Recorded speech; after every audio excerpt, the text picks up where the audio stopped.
अस्सलामु अलैकुम वरहमतुल्लाहि वबरकातुहू। इन्नल हम्दुलिल्लाह नहमदुहु व नस्तईनुहु व नस्तगफिरुहु व नऊज़ु बिल्लाहि मिन शुरूरि अनफुसिना व मिन सय्यिआति अमालिना।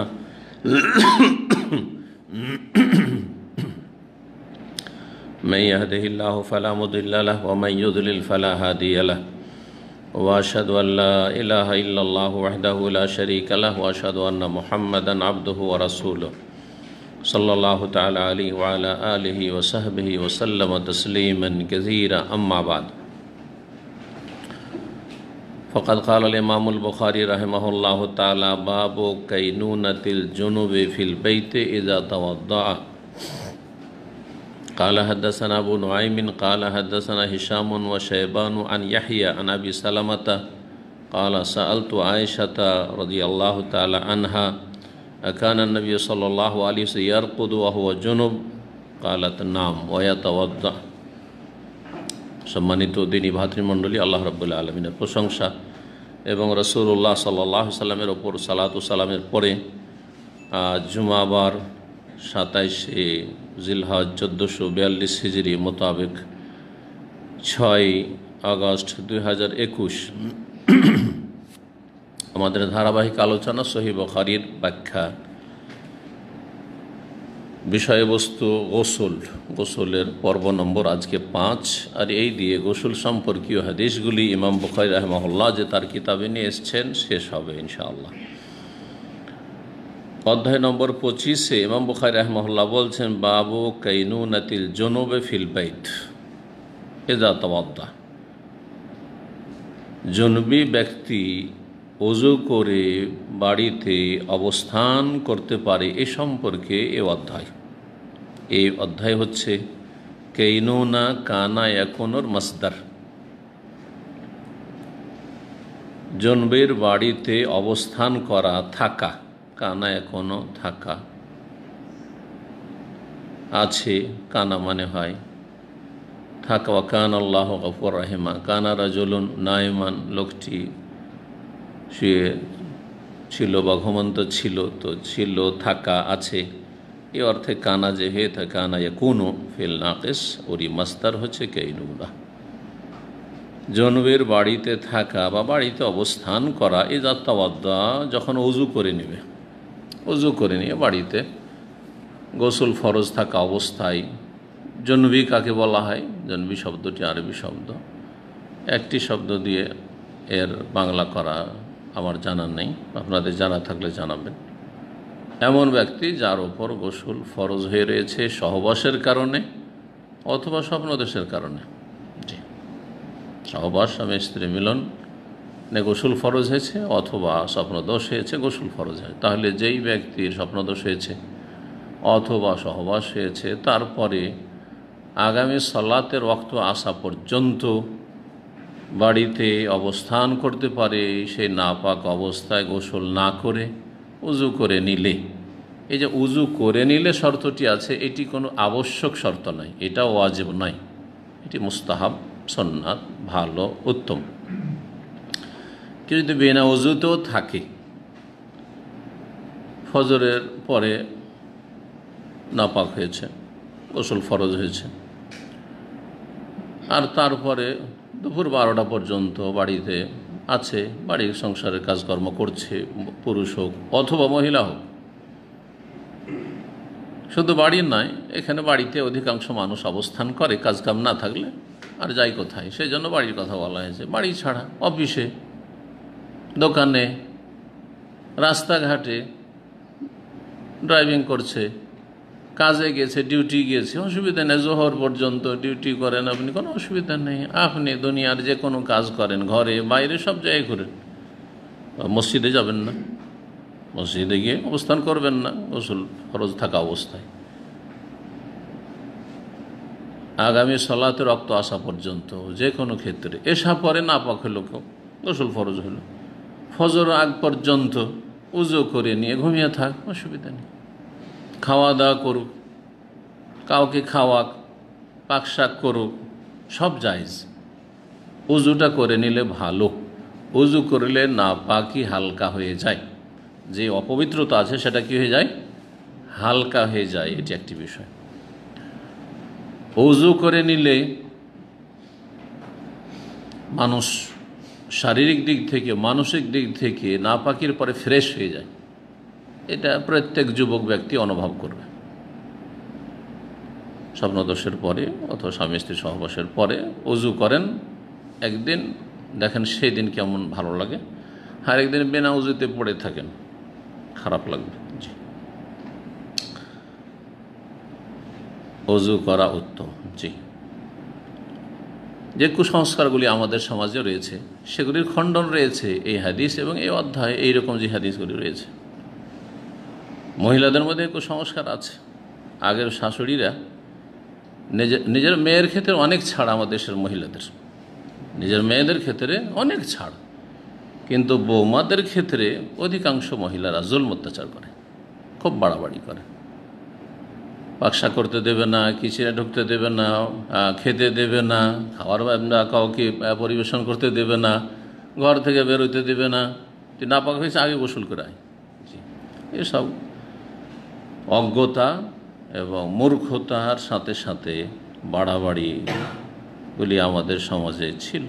আর বাড়াবাড়ির বিভিন্ন কারণ থাকে, তার মধ্যে অজ্ঞতা হচ্ছে মুখ্য কারণ, দিন সম্পর্কে জ্ঞান না থাকা।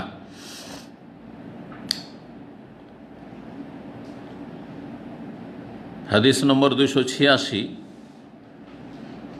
আবু সালামা রহমতুল্লাহ আলাইহি প্রখ্যাত তাবেঈ, মদিনার যে 7 জন প্রখ্যাত ফুকাহা ছিলেন তাবেঈনদের জামানায় তাদের অন্যতম, তিনি বলছেন, সাআলতু আয়েশা, আমি আয়েশা রাদিয়াল্লাহু তাআলা আনহাকে জিজ্ঞেস করেছিলাম। আয়েশা রাদিয়াল্লাহু তাআলার কাছ থেকে যেসব পুরুষরা দিন শিখতেন তারা 2 শ্রেণীর ছিলেন। এক শ্রেণী ছিলেন যারা মাহরাম, কোনো না কোনো দিক থেকে মাহরাম। জি, তো মাহরাম সামনে এসে দিন শিখতে পারে আমার কাছ থেকে, আমার মেয়েরা, হ্যাঁ আমার বোনেরা, আমার যারা মাহরাম তারা সরাসরি দিন শিখতে পারে।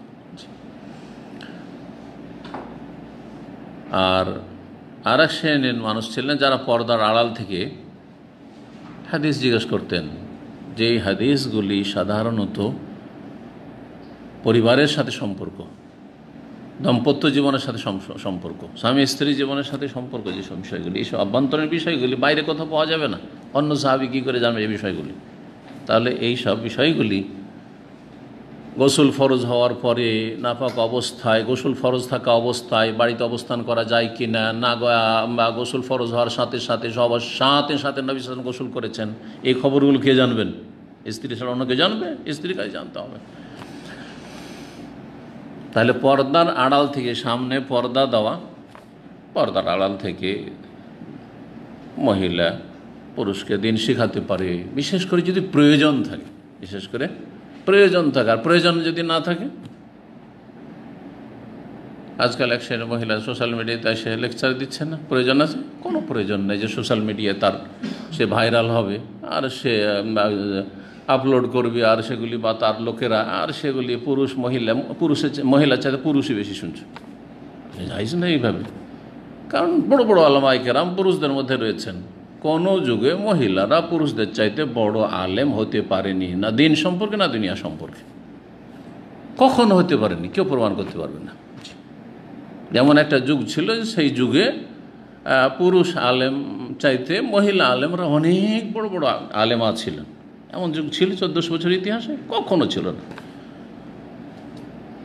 তাহলে প্রয়োজন নেই, কিন্তু মা আয়েশা রাদিয়াল্লাহু তাআলার কাছ থেকে শিখার প্রয়োজন ছিল, তার বিকল্প কিছু ছিল না। তো যতটা ততটাতে সীমিত রাখতে হবে, যতটা ততটাতেই সীমিত রাখতে হবে। এই নয় যে এইগুলো থেকে এক শ্রেণীর লোকেরা যারা ইসলামের নাম ভেঙে খায়, কিন্তু তারা মডার্ন, তারা ইসলামের ওই বেছে বেছে কিছু সুবিধাজনক বিষয়গুলি পালন করতে চায়, তাদের কাছে সহশিক্ষা কোনো ব্যাপার না, তাদের কাছে আপনার এইভাবে অবাধ মেলামেশা কোনো ব্যাপার না, না না, মোটেই না। সহশিক্ষা ইসলাম ওটাই জায়েজ নয়।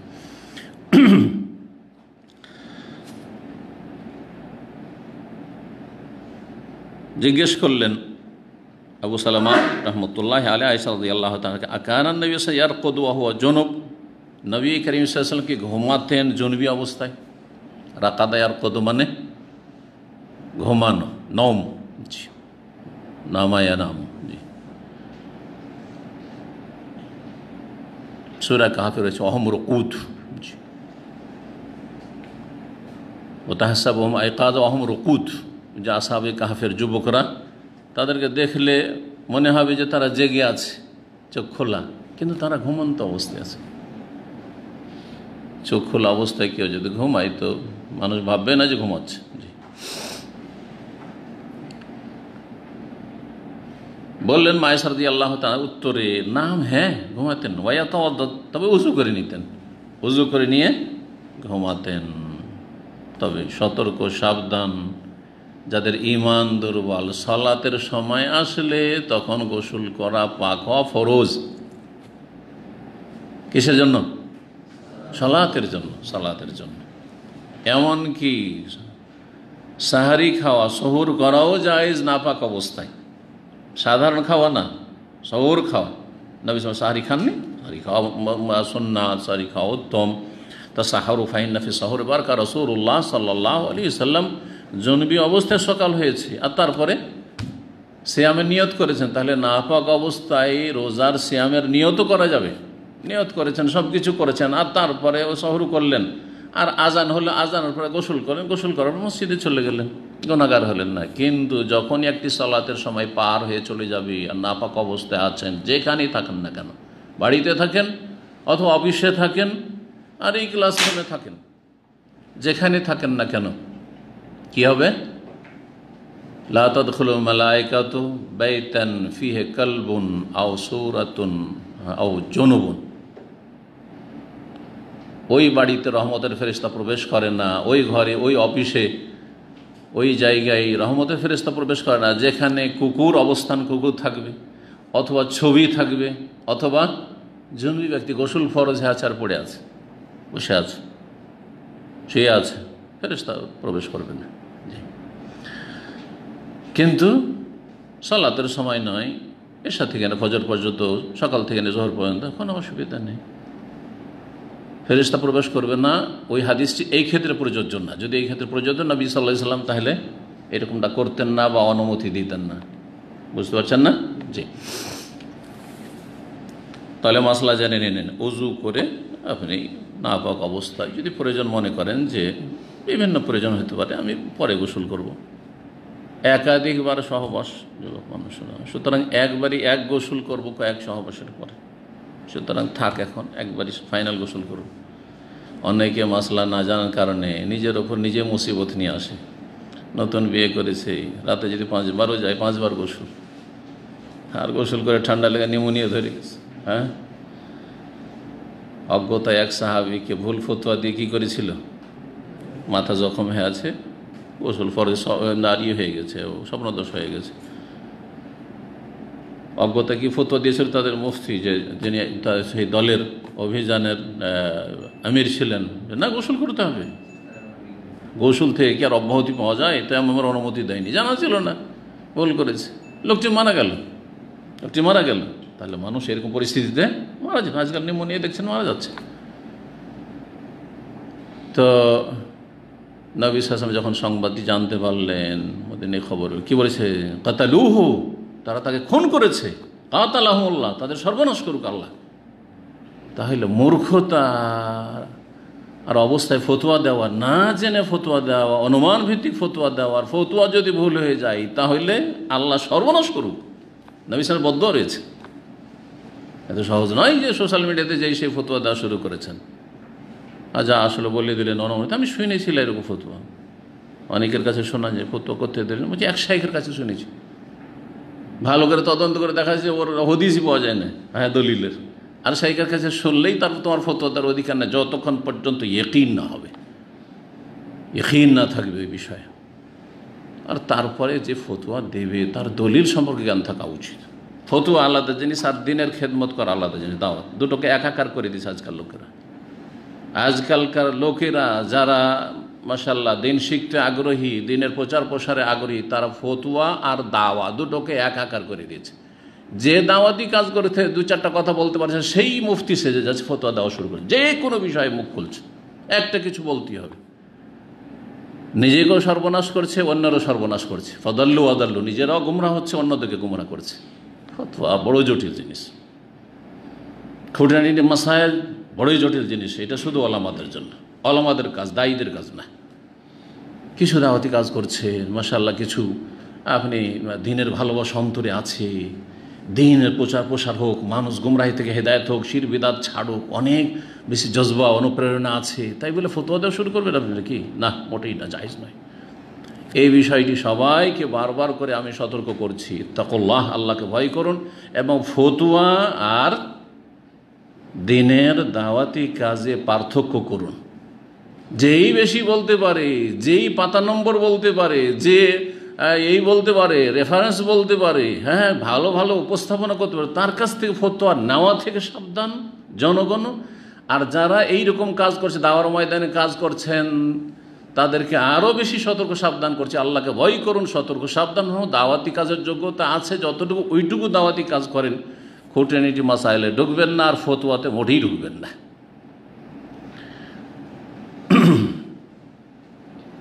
এই জন্য আমি কোনো আলোচনাতে সংক্ষেপে বলেছি যে জেনারেল শিক্ষিত লোকদের জন্য ফতোয়া দেওয়া জায়েজ নাই। তো অনেকে অবাক, বুঝেই না যে ফতোয়া কি জিনিস আর দাওয়াতের কাজ। জেনারেল শিক্ষিত লোক দিন সম্পর্কে যতটুকু ইয়াকিনের সাথে জানছেন, তাওহীদ সম্পর্কে জানছেন, শিরক সম্পর্কে জানছেন, সুন্নাত বিদআত জানছেন, অতটুকু দাওয়াতি কাজ করেন।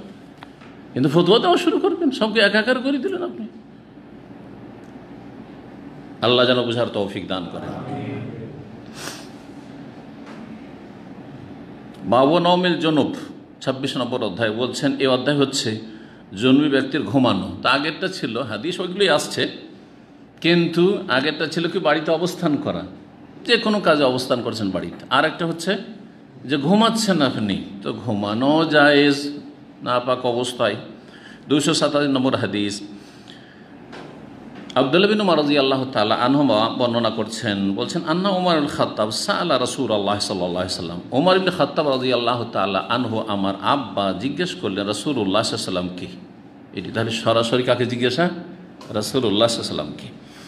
আয়ার কদু আহাদুন অহ জুনুব, আমাদের কোনো ব্যক্তি কি ঘুমাতে পারে জুনবি অবস্থায়, গোসল ফরজ থাকা অবস্থায় ঘুমাতে পারে? কালা নাম, হ্যাঁ ঘুমাইতে পারে। ইজা তাওয়াদ্দা আহাদুকুম ফালিয়ারকুদ ওয়া হুয়া জুনুব, তোমাদের কেউ যদি ওযু করে নাই তাহলে সে ঘুমাতে থাক, ওয়া হুয়া জুনুব, জুনবি অবস্থায়, না পাক হয়ে আছে, গোসল ফরজ হয়ে আছে, ঘুমাতে থাক, কোনো অসুবিধা নেই। আবার বলছি যে উযু করার যে শর্তটি, এটি আবশ্যক শর্ত নয়, এটি হচ্ছে উত্তম শর্ত।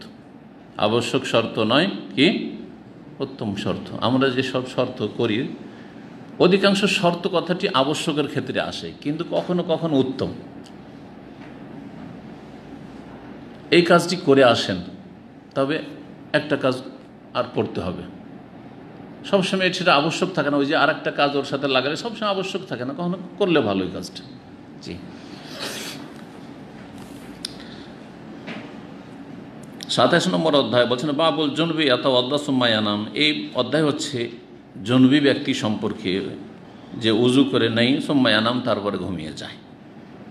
কথা সব কাছাকাছি এবং হাদিস একই বিষয়ের সবগুলি আসছে। 288 নম্বর হাদিস। হাদিস বর্ণনা করেছেন প্রখ্যাত তাবি উরওয়া ইবনে জুবাইর রাদিয়াল্লাহু তাআলা আনহুমা আন আয়েশা রাদিয়াল্লাহু তাআলা আনহা থেকে। এই উরওয়া আর খালা হচ্ছেন আয়েশা রাদিয়াল্লাহু, উরওয়া বিনতে ইবনে জুবাইর, জুবাইর ইবনুল আওয়াম, যে আশরা মুবাশশারার অন্যতম। এই জুবাইর রাদিয়াল্লাহু তাআলা আনহু কাকে বিয়ে করেছিলেন? হ্যাঁ, কাকে বিয়ে করেছিলেন? উরওয়া বলেন। উরওয়ার খালা হচ্ছে আয়েশা রাদিয়াল্লাহু আনহা।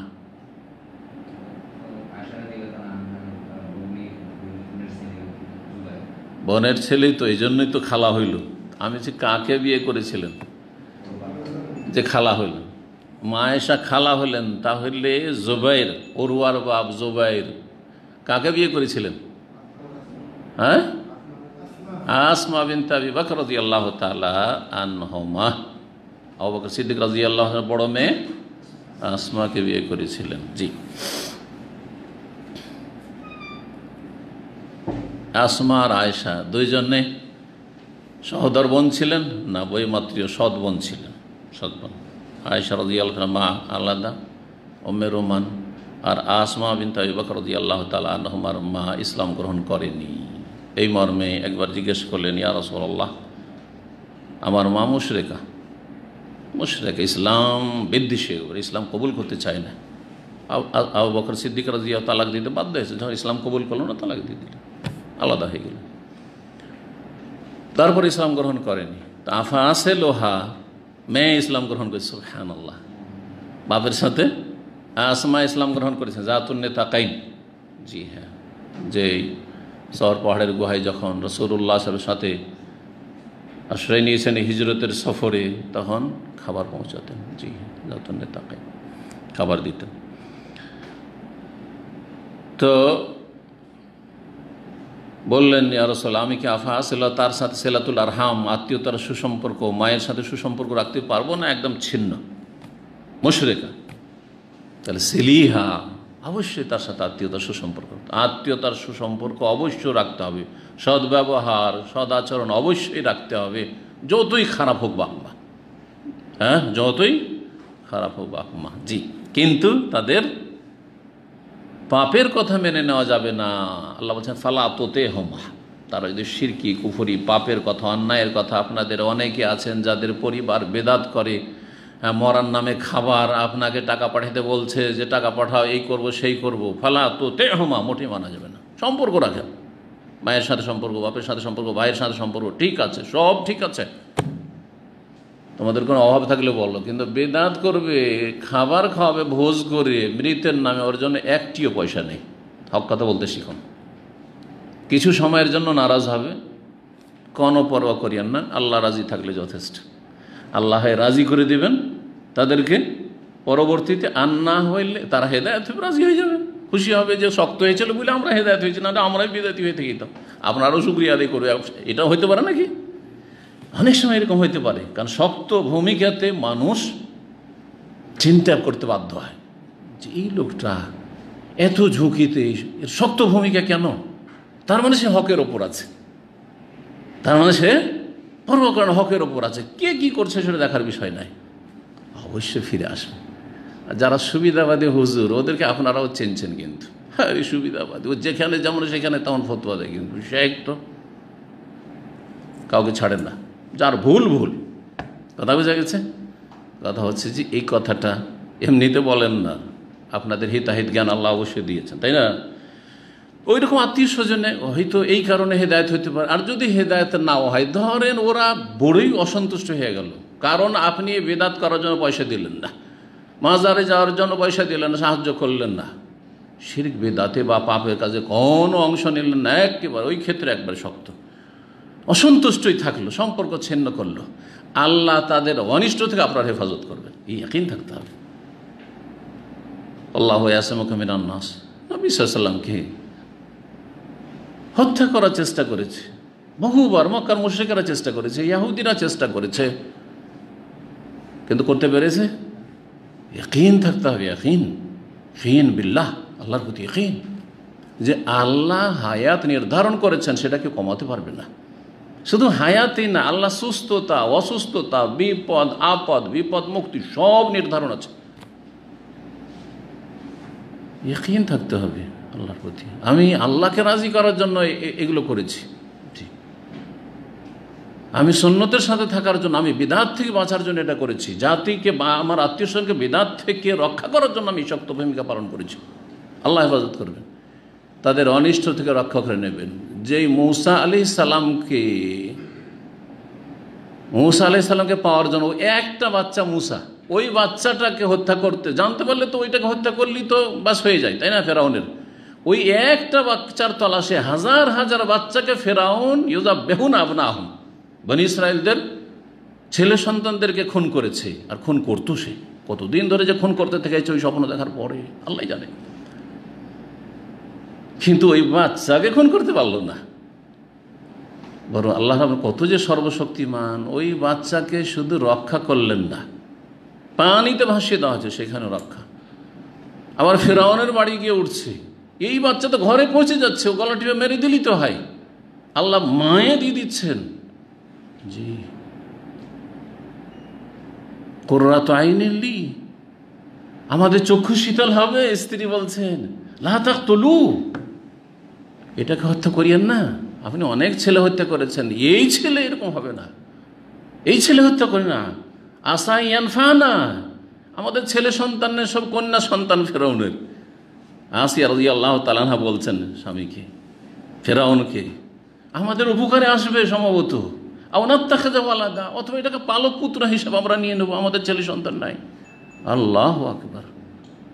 মায়ের দুধ বেশি উপকারী, মায়ের দুধের কাছে আবার আল্লাহ ফিরিয়ে দিচ্ছেন, ফারাদাদনাহু ইলা উম্মিহি কাই তাকাররা আইনুহা ওয়ালা তাহজান, যাতে চক্ষু শীতল হয় মায়ের, মায়ের পেরেশানি না থাকে যে আমার বাচ্চা হাইরে দূরে থাকলো, পরের বাড়িতে মানুষ হচ্ছে না, আর ওর দুশ্চিন্তা না থাকে, কোনো চিন্তাই ভাবনা না থাকে। বলে তাআলামা, আর যাতে করে ওই মহিলা মুসার মা জানতে পারে আন্না ওয়াদাল্লাহ হক, আল্লাহর ওয়াদা সত্য, আল্লাহর ওয়াদা সত্য। আপনার ইয়াকিনে যদি সততা থাকে তো আল্লাহর ওয়াদা সত্য। এসব কিস্সা কাহিনী শুধু শোনার জন্য না, ইমানটা মজবুত করার জন্য, যে আল্লাহ রাব্বুল আলামিন এইভাবে মুসা আলাইহিস সালামকে, এইভাবে ইউসুফ আলাইহিস সালামকে, আপনি ঘটনাগুলো একটু গভীরভাবে পড়ুন, কীভাবে আল্লাহ হেফাজত করেছেন। আপনি আমি কেন রুজির চিন্তা করব, কেন হক কথা বলতে পিছপা হব, কেন হক কথাকে, সত্য কথাকে গোপন করব, কেন শিরক বিদআতের সাথে সমঝোতা করব, কেন খারেজি এবং তাদের পৃষ্ঠপোষকদের সাথে, শিয়া প্রেমীদের সাথে আপনি সমঝোতা করতে যাবেন, সম্পর্ক রাখতে যাবেন, নমনীয় হবেন, কেন? উদ্দেশ্য কি আপনার? দুনিয়ার স্বার্থ? তরিদুন আরাদা দুনিয়া ওয়াল্লাহু ইউরিদুল আখিরা, আল্লাহ বলছেন দুনিয়ার তুচ্ছ স্বার্থ চাও, আল্লাহ আখিরাত চায়, আখিরাতটাকে মুখ্য উদ্দেশ্য বানা। আল্লাহ যেন বুঝার তৌফিক দান করেন।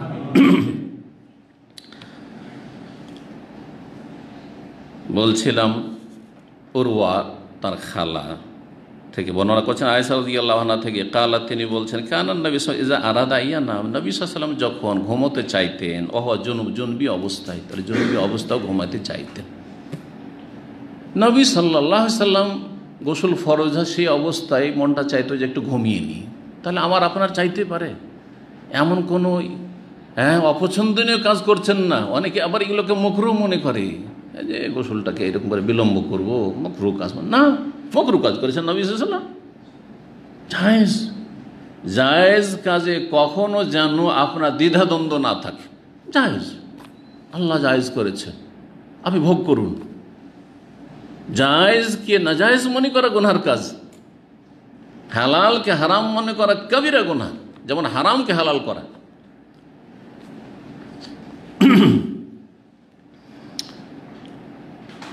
কি করতেন? জন্মী অবস্থায় যখন ঘুমাতে চাইতেন, গাসালা ফারজাহু, লজ্জা স্থান ধৌত করে নিতেন, লজ্জা স্থান নাপাকে লেগেছে পরিষ্কার করে নেন, আর তারপরে ওয়াতাওয়াদ্দা লিসসালাতে, সলাতের মতো করে উজু করতেন। তাওয়াদ্দা লিসসালাতে মানে ওয়াদুহু লিসসালাতে, কা ওয়াদুহি লিসসালাতে, যেমন সলাতের উজু সেম ওই রকম উজু করে নিতেন।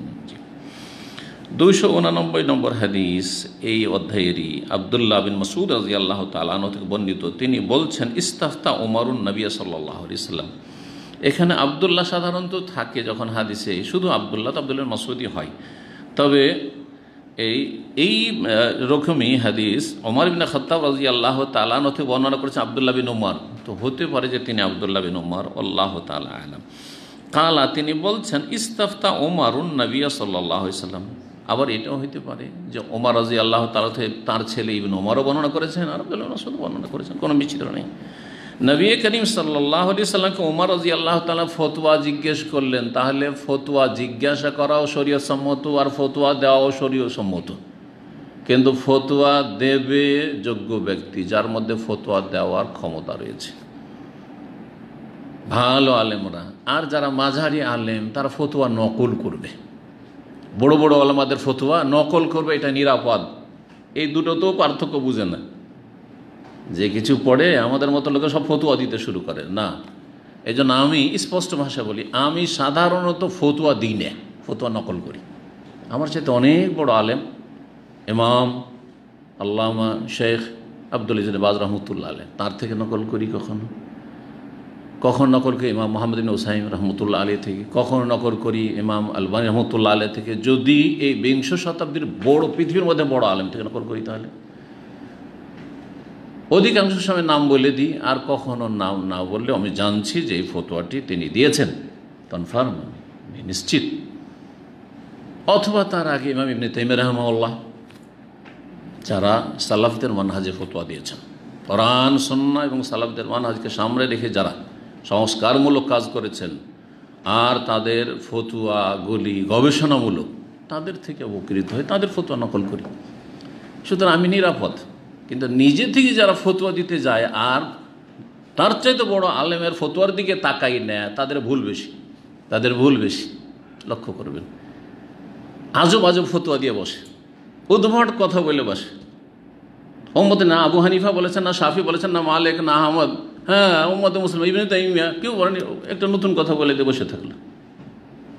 এতে মানুষ বিব্রত হয়, মানুষ বিভ্রান্ত হয় এবং নিজেও ক্ষতি করে, দিন দুনিয়ার তার ক্ষতি করে, মানহানি হয়। আর তার সাথে তার চাইতে বড় যেটা, সেটা আল্লাহর কাছে মানহানি হবে, অপদস্থ হইতে হবে।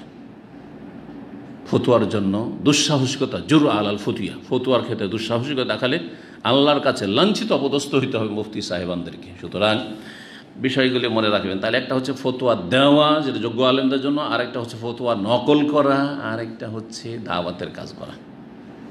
দাওয়াতের কাজ যারা করছেন, কিছু জানছেন, ওইটুকু পৌঁছাচ্ছেন, বললেও আনিওয়ালা আয়া। কিন্তু আপনি ওপর স্টেজে গিয়ে ফতোয়া নকল করা, আপনি আরবি বুঝেন না, বাংলা বুঝেন, আর বলছে আমি ইবনে বাজ থেকে নকল করছি। কোনো ভাষার মাধ্যমে জানি না কতটুকু বুঝেছেন আপনি, আর যতটুকু যে অনুবাদ করে সে বা কতটা বুঝিয়েছে, আপনি ওটা ঢুকিয়েন না। আর উচ্চ স্তর হচ্ছে ফতোয়া প্রদান করা। আল্লাহ রাব্বুল যেন আমাদের উপকারী জ্ঞান দান করেন এবং আমাদেরকে সমস্ত রকমের বিভ্রান্তি বাড়াবাড়ি থেকে বাঁচিয়ে রাখেন। জনবী অবস্থা আমাদের কেউ কি ঘুমাতে পারবে? ওমর রাদিয়াল্লাহু আনহু জিজ্ঞেস করেছেন ফতোয়া। কালার নাম, হ্যাঁ, এজা তাওয়াদ্দা, যখন উযু করে নেবে। 290 নম্বর হাদিস, আব্দুল্লাহ ইবনে উমর রাদিয়াল্লাহু তাআলা আনহু হতে বর্ণিত, আন্নাহু কাল, তিনি বলছেন, যাকারা উমর ইবনে খাত্তাব রাসূলুল্লাহ সাল্লাল্লাহু আলাইহি ওয়াসাল্লাম, উমর ইবনে খাত্তাব আমার আব্বা রাসূলুল্লাহ সাল্লাল্লাহু আলাইহি ওয়াসাল্লামের সামনে আলোচনা করলেন, কি বে আন্নাহু তুসিবুল জানাবা মিনাল লাইল, রাতে তার গোসল ফরজ হয়ে যায়। রাতে, প্রথম রাতে হতে এশা পরে পরেই গোসল ফরজ হয়ে যায়। ফাকাল রাসূলুল্লাহ সাল্লাল্লাহু আলাইহি ওয়াসাল্লাম, উদ্দেশ্য যে রাসূলুল্লাহ, আমার ধরেন রাত 9টার দিকে 10টার দিকে গোসল ফরজ হয়ে গেল, তাহলে সাথে সাথে গোসল করতেই হবে একবারে? এটা ছিল প্রশ্ন। রাসূলুল্লাহ বললেন, তাওয়াদ্দা, উযু করে নাও, ওয়াগসিল যাকারাকা, লজ্জা স্থান ধুয়ে নাও, সুম্মা নাম, তারপরে ঘুমিয়ে যাও, আর ফজর আগে গোসল করে নাও, সমস্যা নেই।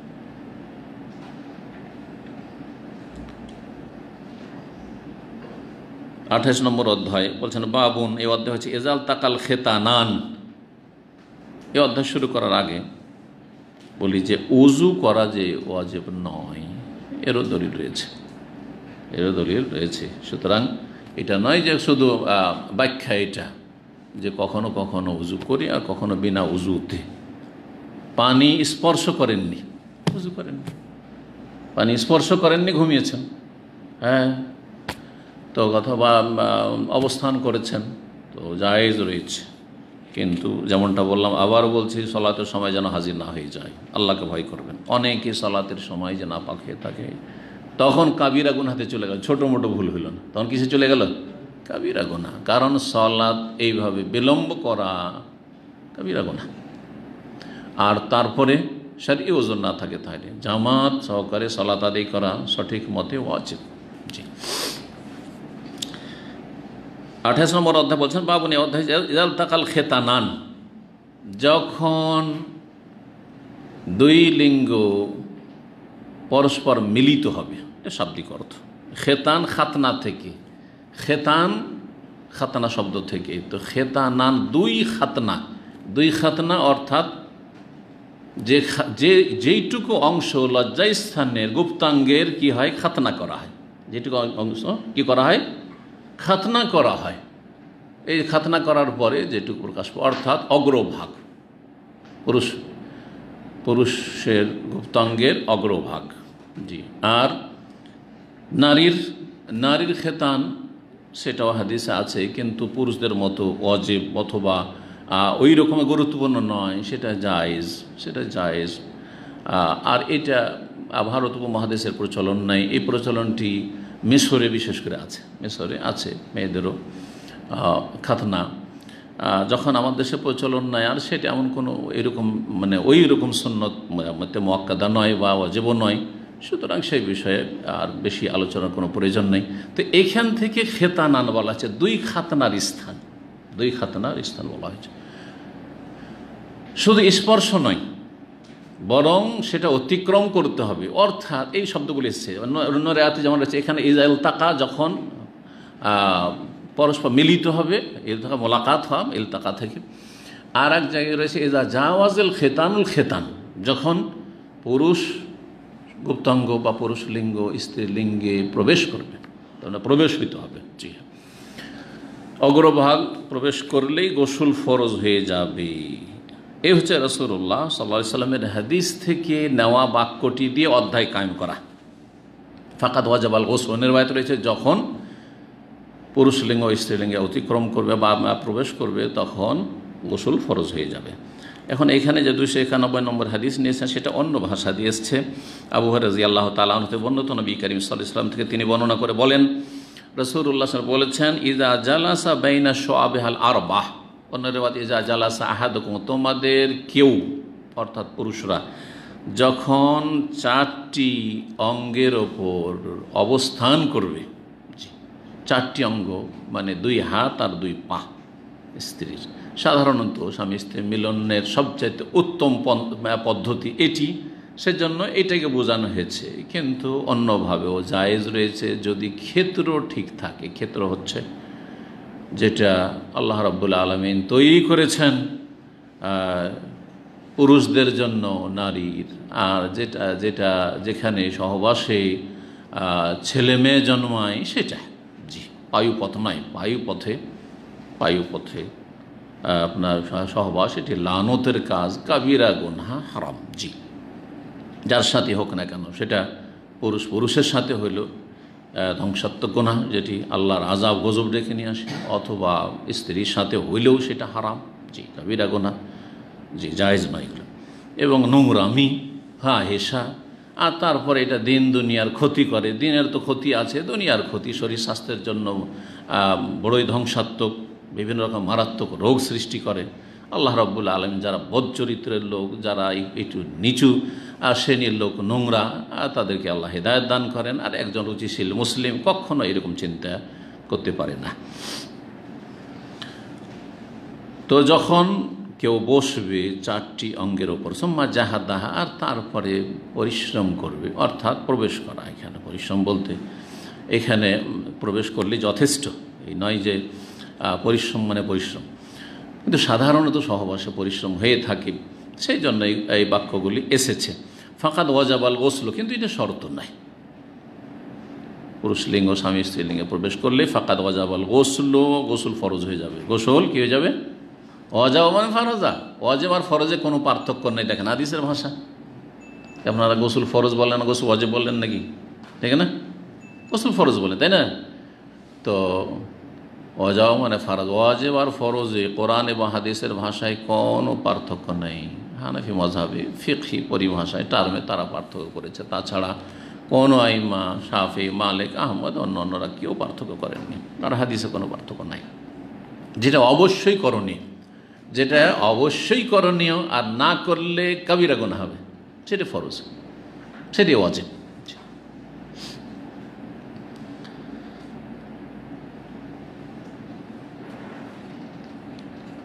তাহলে এই হাদিস দ্বারা কি জানলাম? যে পুরুষ লিঙ্গ স্ত্রীলিঙ্গে প্রবেশ করলে গোসল ফরজ হয়ে যায়। এখানে আসলো কি যে বীর্যপাত হইলে গোসল ফরজ, এমন কথা আসলো কি? এ কথা আসেনি। তারপর বীর্যপাতের কথা আসেইনি। আসলে বীর্যপাত শর্ত না শর্ত নয়, বীর্যপাত না হইলে এইসব কথা আসেনি। কিন্তু বুখারীতে না থাকলেও সহিহ মুসলিম হাদিস, ওয়াইল্লাম ইউনজিল, যদিও বীর্যপাত না হয়, সহবাস হয়েছে কিন্তু বীর্যপাত হয়নি, ফাকাদ ওয়াজাবাল গোসল ফরজ। তাহলে সহিহ মুসলিমের হাদিস দ্বারা আর একটু স্পষ্ট জেনে নিলাম, হাদিস দ্বারা জানলাম। অন্য রিওয়ায়াতে রয়েছে দারাকুতনি, আর বেশ কিছু হাদিসে কিতাবে রয়েছে আনজালা আমলাম ইউনজিল, বীর্যপাত হোক অথবা না হোক, যদি পুরুষ লিঙ্গ স্ত্রীলিঙ্গে মিলিত হয়, প্রবেশ করে, তাহলে তাতে কি হয়ে যাবে? ফাকাদ ওয়াজাবাল গোসল ফরজ হয়ে যাবে। জি, এই বিষয়ে ইজমা রয়েছে। এই বিষয়ে কি রয়েছে? ইজমা, ঐক্যমত রয়েছে, কোনো ইখতিলাফ নেই, কোনো ইখতিলাফ নেই। জি হ্যাঁ। তবে সালাফদের যুগে, সাহাবায়ে কেরামদের যুগে কিছুটা ইখতিলাফ থেকে গিয়েছিল। কারণ হাদিস, যে আগের হাদিসটি মনসুখ হয়েছে, সেই হাদিসটি বলছি, সেটা বেশ কিছু সাহাবায়ে কেরামদের কাছে খবর পৌঁছেনি, জানতে পারেননি। তখন তো জানাটা এত সহজ ছিল না। অত সহজ ছিল মানুষের না, জানা সহজ ছিল না, অভাবের সময়। আর তারপরে মানুষ ছড়িয়ে ছিটিয়ে আছে। যখন আসলো তখন নবী সাল্লাল্লাহু আলাইহি ওয়াসাল্লাম থেকে যেটুকু জানতে পারলো, আর বাকি যেগুলো ছুটে গেল। এমন কিছু ছিল, মাধ্যম ছিল যে একে অপরকে পৌঁছে দিবে, যেমন এখন মাধ্যম হয়ে গেছে। এই একটা আলোচনা শুনেই আমাদের অনেক ভাই আছেন। এক ভাই বলছেন, শেখ আমার কাছে 60টার মতো হোয়াটসঅ্যাপ গ্রুপ আছে।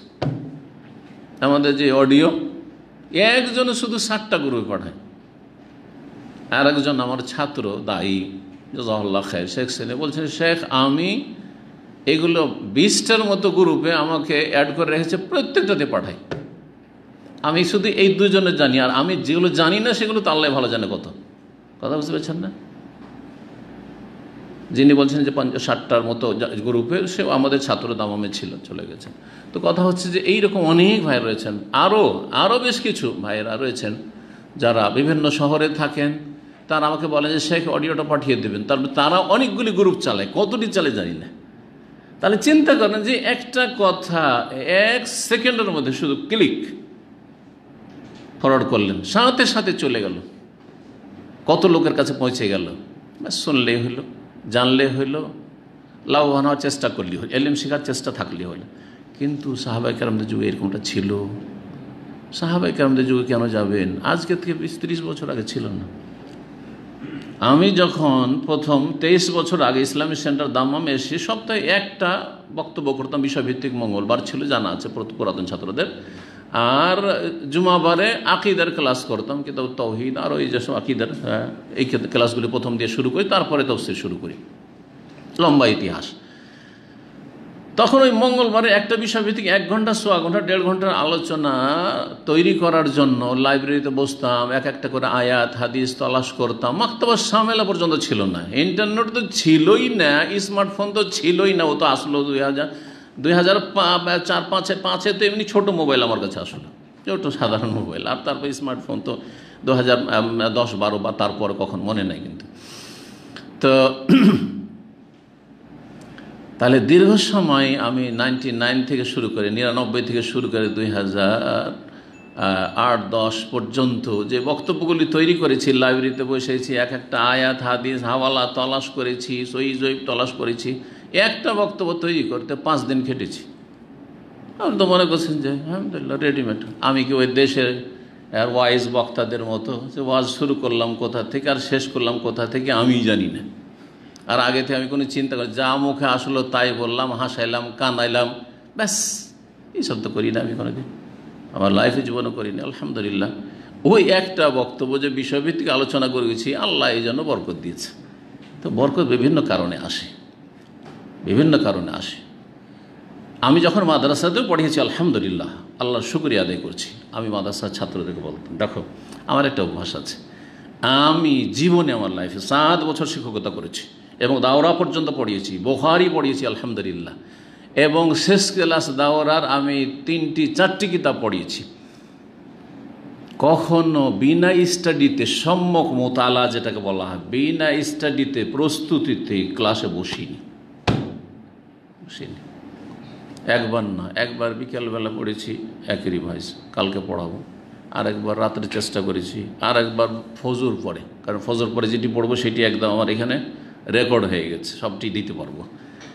তারপরে তখন দিয়েছি।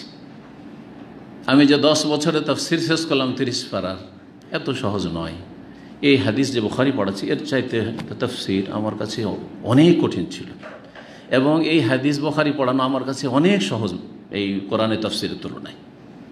আপনারা মনে করছেন আজকাল তফসির করা শুরু করেছে এক শ্রেণীর ইখওয়ানি জামাতিরা, এদের তফসির, লেবার ট্যাক্সি চালায় আর তারপরে তাদের সাপ্তাহিক মজলিসে বসে আর সব তফসির নিজে নিজে তফসির করে। এদের মহিলারা তফসির করে, আরবির একটা অক্ষর বুঝে না, সব তফসির করে। তফসির কোরআন হয়, এদের দার্সে কোরআন হয়। হাউযুবিল্লাহি মিনাশ শাইতানির রাজিম। জুমাবারে আগে তো পড়েছি, এই সপ্তাহের ভিতরে তো 2-3 বার পড়েছি, যে তফসিরটা আপনাদেরকে পড়াবো। তারপরে আমার যেইটা আমার মানে সাপ্তাহিক যেটা আমার রুটিন বলছে তফসির করার ক্ষেত্রে, সকাল 9টায় উঠে যায়, জীবনে 9টার পরে কখনো ঘুমায় না। তার আগে 8:30 থেকে 9টার মধ্যে উঠে যায়, নাস্তা কিছুক্ষণের মধ্যে হয়ে গেল। আর তারপরে বা কখনো নাস্তায় বিলম্ব হলে আমি সাথে সাথে উজু করি, আর তারপরে বসে গেলাম 2 রাকাত সালাত আদায় করে, সালাতুদ দুহা, তারপরে বসে গেলাম আমি তফসির নিয়ে। 2-3টা তফসির পড়ছি, বাংলাতেও পড়ছি। বাংলাতে শুধু তর্জমাটা দেখার জন্য পড়িনি, যদিও আমি তর্জমা করতে পারবো হয়তো, কিন্তু না, এইভাবে তর্জমা করি না। কখন আমি বাংলা অনুবাদ না দেখে আসি না, এতটুকু। আর আরবি তফসির তো মূলত আরবি তফসির পড়ি একাধিক। তফসিরটা পড়ার পরে তারপরে এখানে এসে তফসির করি 10:30 পর্যন্ত তফসির পড়ে তারপরে মসজিদে এসে ঢুকি। জি, আর তারপরেও আপনারা দেখেছেন অনেকে যারা আমার অফিসে ঢুকেন আমার তফসির আগে অথবা দার্সের আগে, আমি বলি যে আপনারা ওইদিকে যান। কী জন্য বলি? অনেকে হয়তো বুঝে না কী জন্য। আমি এই সময় একটু মানসিক প্রস্তুতি নেব, অথবা কোনো একটা কিছু দেখার হঠাৎ করে ভুলে গেছি, আমি একটু দেখব, তো আমি ফ্রি থাকতে চাই। যারা ভালো আলোচনা করে আরব শেখরা, তাদের কাছ থেকে শিখেছি তারা, এবং আমার একজন ভালো ওস্তাদ ছিলেন, তিনি ভালো বক্তা এবং ভালো দাওরা পড়াইতেন, বুখারী পড়াইতেন আমাদেরকে। তিনি বলতেন যে আমি বক্তব্যের আগে 15 মিনিট থেকে আধা ঘন্টা নির্জনে চলে যাই, কারোর সাথে বসি না। ওতে আমি কি করি, যা কিছু বলবো তা আমি এখানে সেট করে নিই, তরতিব দিয়ে নিই। বুঝতে পেরেছেন? যারা ভালো কিছু দিতে চাই, তো যাদের মধ্যে ইখলাস আছে যে আমি কিছু জাতিকে দিতে চাই, আমি কিছু মাদ্রাসায় আমার ছাত্রদেরকে দিতে চাই, এলেম দিতে চাই, তারা এভাবে মেহনত করবে। আর বহু ওস্তাদের কাছে আমরা পড়েছি, এবং বহু এইরকম ওস্তাদ এখনও পড়াচ্ছে, শিক্ষক পড়াচ্ছে। কোথায় পড়া আছে রে, হ্যাঁ শুরু করে দিল। তারপরে কোথাও হয়তো এক বন জঙ্গলে গিয়ে আটকে গেল, বেজ্জতিরও শেষ নেই। জি হ্যাঁ, অথবা বেজ্জতি না হইলেও ঠকামি করলো, যেখানে ঠিক করে ক্লিয়ার বুঝাতে পারছে না, গোলমাল করে ছেড়ে দিল। ছাত্র লজ্জায়, চক্ষু লজ্জায় কিছু বললো না, ও বুঝলো না, কিছু বললো না, এরকম হয়ে থাকে। জি, আল্লাহ যেন আমাদেরকে ভালো জ্ঞান দান করেন এবং আমাদের এলমে যেন বরকত দান করেন, আমলের তৌফিক দান করেন। কি বলছিলাম? তাহলে এজমা হয়েছে পরে, কিন্তু সাহাবাই কেরামদের যুগে কিছু সাহাবাই কেরামদের ভিন্ন মত ছিল। কিসের ভিত্তিতে? তারা একটা হাদিস জানতেন, ওইটা আগের হাদিস, ইন্নামাল মাও মিনাল মায়, বা আল মাও মিনাল মায়, দুই রকম করে হাদিস আসছে। নিশ্চয়ই পানির প্রয়োজন হবে, হ্যাঁ, পানি বের হলে। ইন্নামাল মাও মিনাল মায়, মা দুটোই পানি, কিন্তু একটা পানি হচ্ছে গোসলের পানি। প্রথম আল মাও, প্রথম মা হচ্ছে গোসলের পানি। গোসলের পানি আবশ্যক হবে মিনাল মায়ের, পানি বের হলে, মানে কোন পানি? হ্যাঁ, বীর্যপাত হলে। তো দ্বিতীয় মায়ের অর্থ হচ্ছে নুতফা, শুক্রবিন্দু, বীর্যপাত হলে পানি আবশ্যক হবে। পানির ব্যবহার মানে গোসল করা কি হবে? আবশ্যক হবে। একটু মজার কথা হঠাৎ করে মনে পড়ে গেল। আমরা যখন মাদ্রাসায় শিক্ষকতা করতাম, তখন একটা ছেলে প্রথম হাদিসের কিতাব পড়েছে, বুলুগুল মারাম। মিশকাতের আগে বুলুগুল মারাম পড়ে আহলে হাদিস মাদ্রাসায়। হানাফি মাদ্রাসায় তো ওই সাফি জামাতে হেদায়ার সাথে গিয়ে দাওরার 1 বছর আগে মিশকাত পড়ায়, তার আগে হাদিস টাদিস পড়ে না ওরা, শুধু ফেকা পড়িয়া পাক্কা করে দেয়, পাক্কা হানাফি বানিয়ে দেয় কওমি মাদ্রাসায় দেওবন্দীদের আর বেরেলভিদের। আর তারপরে তখন 1 বছর দাওয়ার হাদিস কালা বরকতের জন্য হাদিস পড়ায়, যার ফলে হাদিসের সাথে তাদের তেমন টাচ থাকে না, এর জন্য হাদিসের উপর আমলও করে না ওরা, ফেকার উপর আমল করে, আর হাজার হাজার হাদিস বিরোধী ফতুয়া এইসব কওমি মোল্লা মৌলভিগুলো দিতে থাকে, কারণ হাদিসে তো জ্ঞান নেই। কিন্তু আহলে হাদিস মাদ্রাসায় দোসরি জামাতে পড়েছে বুলুগুল মারাম অনেক জায়গায়। তার আগে প্রথম ক্লাসে 40 হাদিস রয়েছে, তারপরে বুলুগুল মারাম, তারপরে মিশকাত 2 বছর, তারপরে তিরমিজি 1 বছরে, তারপরে আবু দাউদ নাসাই 1 বছরে, কোনো জায়গায় ইবনে মাজা, আর তারপরে দাওরা যে বছরে শেষ ক্লাস, সেই আহলে হাদিস মাদ্রাসার সিলেবাস বলছি, হাদিসের সিলেবাস, তখন বুখারী আর মুসলিম। আর সেটাও কোন মাদ্রাসা, যেমন আমাদের যেটা মাদ্রাসা জামে বুখারী, সেটাতে শেষ বছরে শুধু বুখারী, তার আগে কুল্লিয়া সালিসাতে, কুল্লিয়া সানিয়াতে সহিহ মুসলিম, এইভাবে। তাহলে কত পার্থক্য হয়ে যায় একটা আহলে হাদিস মাদ্রাসার পড়া আলেম আর একটা হানাফি দেওবন্দি বেরেলভি মাদ্রাসার পড়া আলেম, এই হাদিসের জ্ঞানের ক্ষেত্রে অনেক পার্থক্য, অনেক পার্থক্য। জি, যার ফলে তারা হাদিসের হদিসই নেই, তো আর হাদিস অনুযায়ী কি আমল করবে আর হাদিসের কি প্রচার প্রসার করবে। তো কি বলছিলাম, কি বলতে গিয়ে এই কথা বললাম,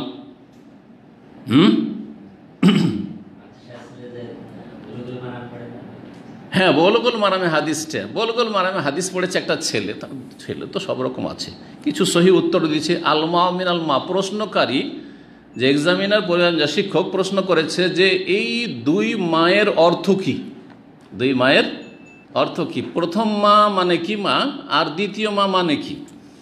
তখন ওই ছেলে, এক ছেলে দুর্বল ছেলে, ফেল করে বেশিরভাগ, লিখছে প্রথম আলমা মানে হচ্ছে জমিনের পানি, আর আপনার দ্বিতীয় মা মানে হচ্ছে আকাশের পানি।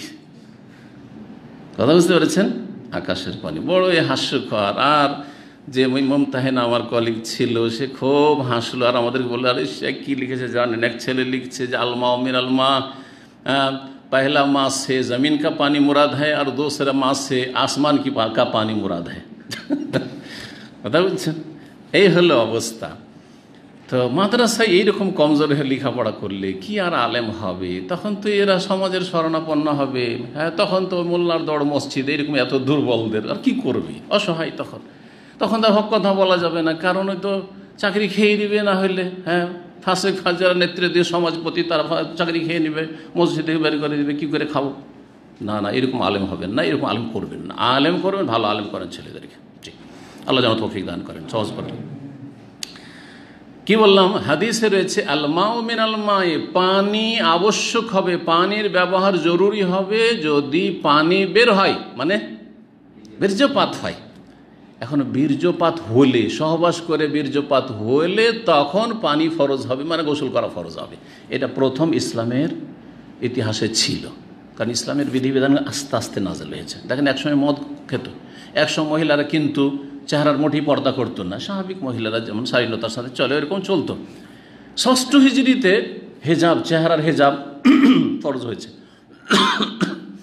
এইরকমই দিনের বিধিবিধানগুলো দ্বিতীয় হিজরির আগে সিয়াম রোজা ছিল না, জাকাতের তফসিল ছিল না, হজ নবম হিজরিতে, দশম হিজরিতে ফরজ হয়েছে, শেষ দিকে একবার। তো এইরকমই প্রথম ইসলামের ইতিহাসে সাহাবায়ে কেরামদের ওপর গোসল ফরজ ছিল না। স্বামী স্ত্রী সহবাস হইল আর তারপর যদি বীর্যপাত না হয়, অনেক সময় বীর্যপাত হয় না, তাহলে গোসল ফরজ হইতো না। লজ্জা স্থান ধুয়ে নিয়ে উজু টুজু করে নিয়ে তো হয়ে গেল। অনেকেই তারপরের হাদিস যে নবী সাল্লাল্লাহু আলাইহি ওয়াসাল্লাম বলেছেন, যে হাদিসটি একটু আগে পড়লেন, হাদিস নম্বর 291, ইজা জালাস আহাদুকুম বাইনা শুআবিহাল আরবা সুম্মা জাহাদাহা ফাকাদ ওয়াজাবাল গোসল। যখন বসবে, স্বামী স্ত্রী মিলন হবে আর তারপরে লজ্জা স্থান পুরুষ লিঙ্গ স্ত্রীলিঙ্গে প্রবেশ করবে, সহবাস হলো, তাহলে গোসল কি হয়ে গেল, ফরজ হয়ে গেল। ওয়াইল্লাম ইউনজিল, সহিহ মুসলিম হাদিস বললাম, যদিও বীর্যপাত না হয়। তো এই হাদিস যদিও বীর্যপাত না হয়, আর আলমা মিন আলমা মানে হচ্ছে বীর্যপাত হইলে পানি ব্যবহার করা, গোসল করা আবশ্যক হবে। এই যে সাংঘর্ষিক হাদিস, সমন্বয় কি, দুটো সমন্বয় করা হয়েছে। একটি সমন্বয় তো এটা যে ইসলামের প্রথম যুগে বীর্যপাত হইলে গোসল ফরজ ছিল না, গোসল ফরজ শুধু সহবাসে ছিল না। পরে এই হাদিস হচ্ছে নাসিখ, রোহিতকারী, আর আলমা মিন আলমায় ওই হাদিস হচ্ছে মনসুখ, রোহিতকৃত। আর একটি সমন্বয় হচ্ছে স্বপ্ন দোষের ক্ষেত্রে আলমা মিন আলমায় হাদিসটি প্রযোজ্য কোন ক্ষেত্রে, ইন্নামা যালিকা ফিল ইহতিলাম, স্বপ্ন দোষের ক্ষেত্রে। গত সপ্তাহে স্বপ্ন দোষ সম্পর্কে আলোচনা করেছি। কেউ দেখলো স্বপ্নে যে কারোর সাথে সহবাস হলো, স্ত্রীর সাথেই, দূরে আছেন তারপর সহবাস হলো, অথবা পাশে থেকে, অনেক সময় সহবাস হয়নি, পাশে শুয়ে আছেন, আমি স্ত্রী আর সহবাস হচ্ছে, হয় না, হইতে পারে না, শয়তান দেখাচ্ছে। তো স্বামী স্ত্রী সহবাস অথবা কারোর সাথে সহবাস হয়ে গেল আর বীর্যপাত হইল না, গোসল ফরজ হবে কি? এখনও গোসল ফরজ হবে না। হাদিস কি পড়েছেন যে উম্মে সুলাইম রাদিয়াল্লাহু তাআলা আনহা এসে জিজ্ঞাসা করেছিলেন, হ্যাঁ, যে মহিলাদের কি ইহতিলাম হয়, ইহতিলাম হইলে কি গোসল করতে হবে? কি বলেছিলেন নবী সাল্লাল্লাহু আলাইহি ওয়াসাল্লাম? নাম এজা রাআতিল মা, হ্যাঁ, গোসল ফরজ, পুরুষ হোক আর নারী হোক, এদা রাআতিল মা, যদি পানি দেখে মানে বীর্যপাত হয়ে থাকে, তাহলে স্বপ্ন দোষে বীর্যপাত হইলে গোসল ফরজ, আর বীর্যপাত যদি না হয় আর স্বপ্ন দোষে পুরো মনে হচ্ছে সহবাস হয়েছে, গোসল ফরজ নাই। বুঝতে পেরেছেন? কিন্তু বাস্তবে যখন সহবাস হবে তখন বীর্যপাত না হইলেও গোসল ফরজ হয়ে যাবে। এই মাসআলা বেশ কিছু সাহাবায়ে কেরামরা জানতেন না, যার ফলে তাদের মতটি ওই আগের যে মতটি ছিল, আগের যে শরীয়তের বিধান ছিল সেই রকম থেকে গেছে। সেটা হচ্ছে যে বীর্যপাত যখন হয়নি সহবাস করে তাহলে লজ্জাস্থান ধুয়ে উজু করলেই হবে। সামনে এই কথাগুলি আসছে যাতে করে এখানে সংশয় না হয় আর আপনাদেরকে আজব না লাগে, অবাক না হন, সেজন্য আগে থেকে ভূমিকা স্বরূপ কথাগুলি বলে দিলাম। এখন আসেন 29 নম্বর অধ্যায়, আর এই দিয়ে ইনশাআল্লাহ আজকের আলোচনা শেষ হবে। বলছেন ইমাম বুখারী রাহিমাহুল্লাহ, বাবু গাসলে মায়ুসি ও মির রতুবাতি ফারজিল মারআহ। এই অধ্যায় হচ্ছে যে ধুয়ে নিতে হবে, গাসল ধৌত করতে হবে, মায়ুসি বো যা কিছু লাগবে, মির রতুবাতি ফারজিল মারআহ মহিলার বা স্ত্রীর লজ্জা স্থানের তরল বস্তু। স্বামী স্ত্রী সহবাসের সময় লজ্জা স্থান থেকে তরল হয়ে কিছু বেরিয়ে আসে, সেটা যখন বেরিয়ে আসবে আর সেটা সেই মহিলারই লাগুক কাপড়ে বা গায়ে, অথবা স্বামীরও লাগতে পারে, তাহলে কি করতে হবে? সেটা ধুয়ে নিতে হবে। বীর্য ছাড়াও যে রতুবা মানে যে তরলতা আসে, মানুষের যখন যৌন চাহিদা কামভাব আসে তখন যে রতুবা তরলতা আসে বা তরল পদার্থ আসে, তো যেটাতে সহজ হয় সহবাস, তো এটা নাপাক, লজ্জাস্থান দিয়ে বেরিয়ে আসছে নাপাক। সুতরাং এটা যদি গায়ে লাগে তাহলে কি করতে হবে? ধুয়ে নিতে হবে। কাপড়ে লাগলে কাপড় ধুয়ে নিতে হবে, ওই জায়গাটুকু যদি জানা থাকে ধুয়ে নিতে হবে, না হলে কাপড় বদলে দিতে হবে কাপড় থাকলে। 292 নম্বর হাদিস, বর্ণনাকারী যায়েদ ইবনে খালিদ আল-জুহনি আখবারাহু, তিনি আতা ইবনে ইয়াসার রাহমাতুল্লাহ আলাইহিকে জানিয়েছেন, আন্নাহু সালা উসমান ইবনে আফফান, যে তিনি যায়েদ ইবনে খালিদ আল-জুহনি উসমান ইবনে আফফান রাদিয়াল্লাহু তাআলা আনহু, তৃতীয় খলিফা রাশেদ, জিজ্ঞেস করলেন। কি জিজ্ঞেস করেছিলেন? ফাকালা, বললেন, আরা আইতা, আচ্ছা বলুন তো, আখবিরনি আরা আইতা মানে ইজা জামার রাজুল ইমরাতাহু, যখন কোনো পুরুষ তার স্ত্রীর সাথে সহবাস করবে, ফালাম ইউমনে, কিন্তু বীর্যপাত হলো না। স্বামী স্ত্রী সহবাস করলো কিন্তু বীর্যপাত হলো না। কালা উসমান, তখন উসমান রাদিয়াল্লাহু তাআলা বললেন, কি করবে? বীর্যপাত হয়নি, গোসল করতে হবে। মাসলা জিজ্ঞাসা কাকে? উসমান রাদিয়াল্লাহু তাআলা আনহুকে। জি, তিনি বলছেন, ইয়াতাওয়াদ্দাউ কামা ইয়াতাওয়াদ্দাউ লিস-সালাহ, উযু করবে কার মতো? সালাতের মতো করে উযু। ওয়াগসিলু যাকার, লজ্জা স্থান ধুয়ে নিবে। লজ্জা স্থান আগে ধুইবে, হ্যাঁ, যদিও পরে উল্লেখ করা হয়েছে, কিন্তু এখানে ওয়াও তরতিব পর্যায়ক্রম বর্ণনা করে না, সুম্মা বা ফা পর্যায়ক্রম বর্ণনা করে, কিন্তু ওয়াও যেমন দুইজন আসলো, শাহাদাত আর আবদুল্লাহ।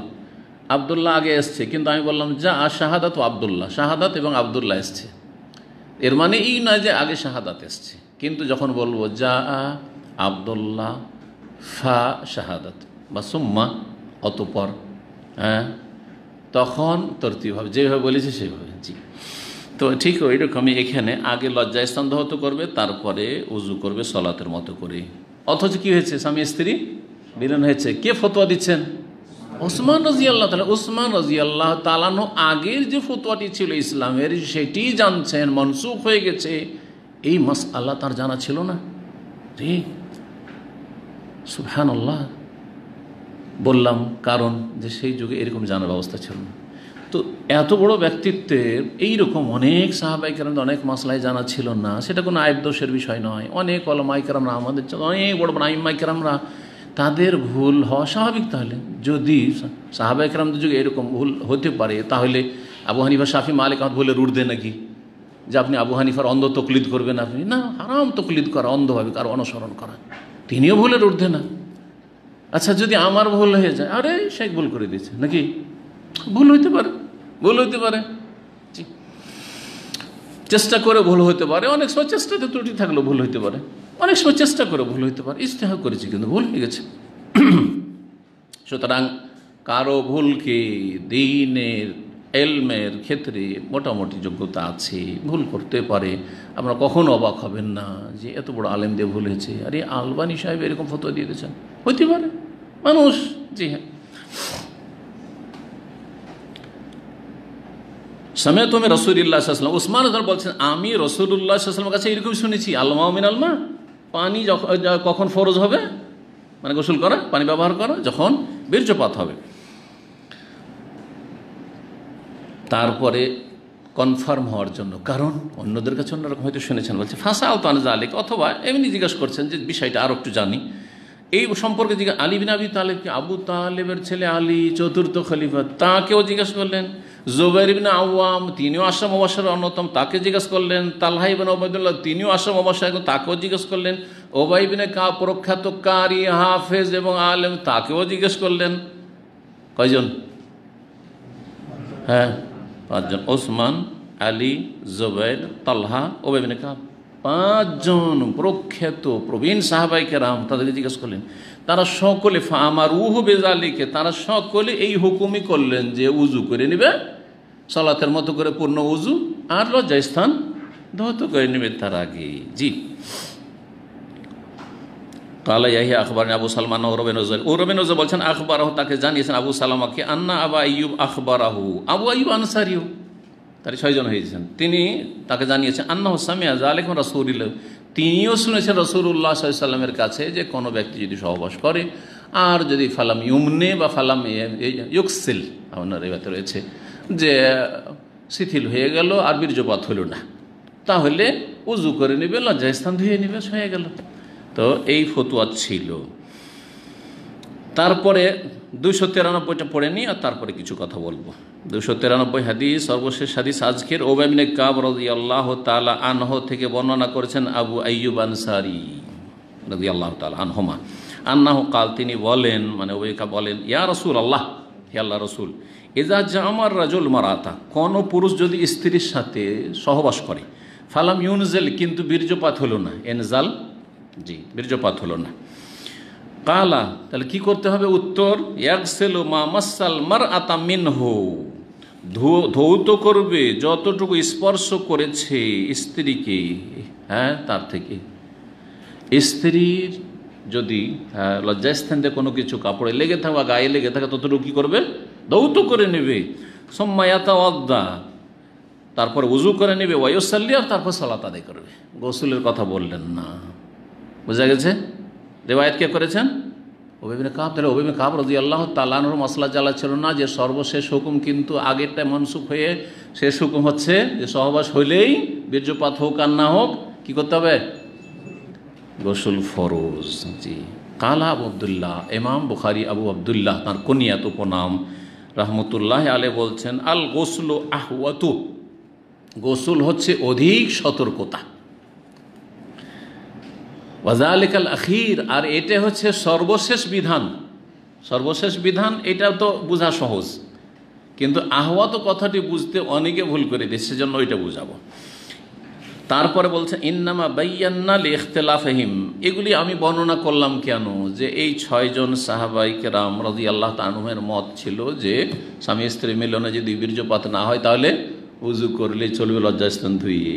এটা কেন বর্ণনা করলাম? এই জন্য বর্ণনা করলাম যে তাদের মাঝে ইখতিলাফ ছিল, ইখতিলাফে তাদের ইখতিলাফের মতবিরোধের কারণেই সাহাবায়ে কেরামের মাঝে এইরকম ইখতিলাফ ছিল।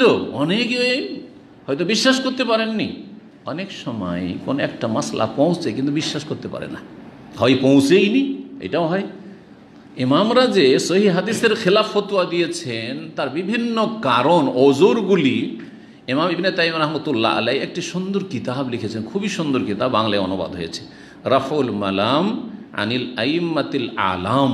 বড় বড় যে উলামায়ে কেরামগণের ওপর থেকে তিরস্কারকে দূরীভূত করা, কেউ যেন তিরস্কার না করে, আরে এত বড় ইমাম এই হাদিসের খেলাফ কেন করলো, কেন রাফায়েদের হাদিস ইমাম আবু হানিফা মানেনি, কেন সূরা ফাতিহা ছাড়া নামাজ হয় না এটা ফতোয়া দেননি উনি, হ্যাঁ, কেন আমিন জোরে তিনি ফতোয়া দেননি? প্রশ্ন উঠতে পারে না? রাফুল মালাম, তিরস্কার করবেন না। বিভিন্ন কারণে হাদিস গ্রহণ করেননি, হয় হাদিসটা আসলে পৌঁছেইনি তার কাছে, কারণ সেই যুগে এই হাদিসগুলি সংকলন হয়নি। বুখারী, মুসলিম, আবু দাউদ, নাসাই, তিরমিজির আকারে যে কেতাব খুললে পেয়ে যাবেন। আর কেতাবও লিখার পরে পাণ্ডুলিপিতে ছিল, কয়টা লোক কত পাণ্ডুলিপি পড়া কত সহজ।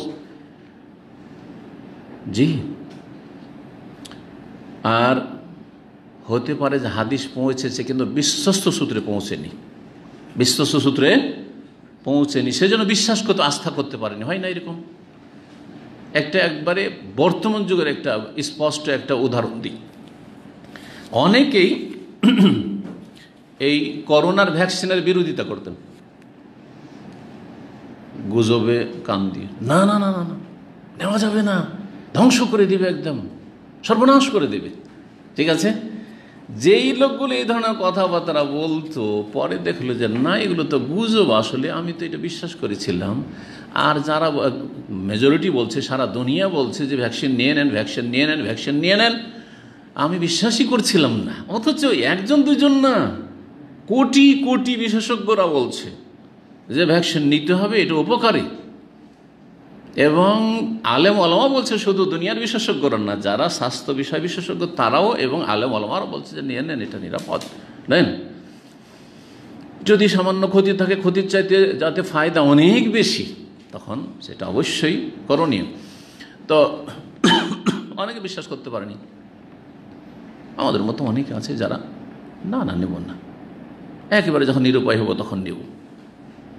কিন্তু পরে জানা গেল যে না, এর উপকারিতা আছে এবং এর অপকারিতার কথা যা বলছে সেগুলি বাড়াবাড়ি, এবং এটা বড়ই মারাত্মক ক্ষতি করে দেবে, এই করে দেবে, সেই করে দেবে, এগুলো আসলে গুজব। দেখেন পরে আস্থা হলো, হচ্ছে না, হচ্ছে না। তো এইরকমটা হইতে পারে। অনেক সময় একটা হাদিস পৌঁছেছে, কিন্তু না না না না, আমি শুনেছি, আমি নবী সাল্লাল্লাহু আলাইহি ওয়াসাল্লাম, তুমি কি বলছো, বাড়াবাড়ি কথা। আমি শুনেছি যে বীর্যপাত না হলে গোসল ফরজ হয় না, তুমি বলছো যে এমনি সহবাস হলে গোসল ফরজ হইতে পারে, এরকম। জি হ্যাঁ। তো ইখতিলাফগুলি ছিল সাহাবায়ে কেরামদের যুগেই। সামান্য কিছু সাহাবায়ে কেরামগণ এই ভিন্ন মত রাখতেন, কিন্তু অধিকাংশ সাহাবায়ে কেরাম এই মতটি রাখতেন না। তারপরে তাবেঈনদের যুগে এজমা হয়ে গেছে, এরকম একটি কথা আছে। কিন্তু তারপরও দুই একজন তাবে এমনও পাওয়া যায় তারা এই মতটি পোষণ করতেন। তাদের একজন হচ্ছেন আল আমাশ, ইমাম আল আমাশ রহমতুল্লাহ আলাইহি, সুলাইমান ইবনে মেহরান আল কুফি আল আসাদি। তিনিও বলতেন, যেমন এই 6 সাহাবায়ে কেরামদের মত কি, যে সহবাস যদি হয় আর বীর্যপাত না হয় তাহলে গোসল ফরজ হবে না, লজ্জা স্থান ধুয়ে ওযু করলে হবে। তো তাবেঈনদের যুগে সামান্য কিছু ইখতিলাফ ছিল, তারপরে এর উপর ইজমা হয়ে গেছে। আর আবু হানিফা, শাফি, মালিক, আহমদ, আহলে হাদিস, মুহাদ্দিসিন, সমস্ত মুহাদ্দিসিন কিরাম, এমনকি জাহিরিরা, ইমাম দাউদ জাহিরি, ইবনে হাজম, সমস্ত আইম্মা কিরাম বলছেন কি, যে গোসল ফরজ, সহবাস হলেই গোসল ফরজ, বীর্যপাত হোক আর না হোক। তো ইমাম বুখারী রাহিমাহুল্লাহ যে বলছেন আল গোসলু আহওয়াদ, গোসল করা অধিক সতর্কতা। তার মানে কেউ যদি গোসল না করে তো সতর্কতা, সাবধানতা বেশি হলো না, কিন্তু চলবে নাকি, এরকম বোঝা যায় না, এমনটা না। এর ব্যাখ্যাটা কিভাবে করব? যারা এভাবে বিশদভাবে আলোচনা করেছেন, তারা লিখেছেন, তাদের মধ্যে বা তাদের দর্শে এই আলোচনাগুলি এসছে। সৌদি আরবের একজন হাইয়াত কেবার বড় আলেম শেখ আব্দুল করিম আল খুজাইর হাফিজাহুল্লাহ তাআলা, তার সহিহ বুখারীর শারহ রয়েছে একদম বিস্তারিত। তার আগে ইবনে হাজার রহমাতুল্লাহ রয়েছে, ইমাম আইনির রয়েছে, অনেকের রয়েছে সহিহ বুখারী ভাষ্য। তো তিনি লিখেছেন যে ইহতিয়াত কথাটি, সতর্কতা, এটা 2 স্তরের। একটা হচ্ছে আবশ্যক সতর্কতা, আর একটা হচ্ছে উত্তম সতর্কতা। সূক্ষ্ম কথা, কিন্তু আপনার জন্য সতর্কতা হচ্ছে যে এই কাজটি করবেন না, কিন্তু কাজটা কিন্তু জরুরি সতর্কতা। এটা কখনো কখনো আমরা এরকম বলে থাকি। আর আরেকটা হচ্ছে অধিক সতর্কতা, মানে সতর্ক থাকলে ভালো, আর যদি সতর্ক না থান করেও নেন তো চলবে। সবসময় কিন্তু এই দ্বিতীয় অর্থটি হয় না। তো এখানে বলছেন আল এহতিয়াত আল লাজিম, আবশ্যক যেটি এহতিয়াত, আবশ্যক সতর্কতা, সাবধানতা হচ্ছে যে গোসল করতে হবে। কারণ নবী করিম সাল্লাল্লাহু আলাইহি ওয়াসাল্লামের শেষ হাদিস রয়েছে যে বীর্যপাত হোক আর না হোক, সহবাস হইলেই কী হবে, গোসল ফরজ হয়ে যায়। ফাকাদ ওয়াজাবাল গোসলু ওয়া ইল্লাম ইউনজিল। আল্লাহু তাআলা আ'লাম ওয়া সাল্লাল্লাহু আলা নবিয়িনা মুহাম্মদ ওয়া আলা আলিহি ওয়া সাহবিহি আজমাইন।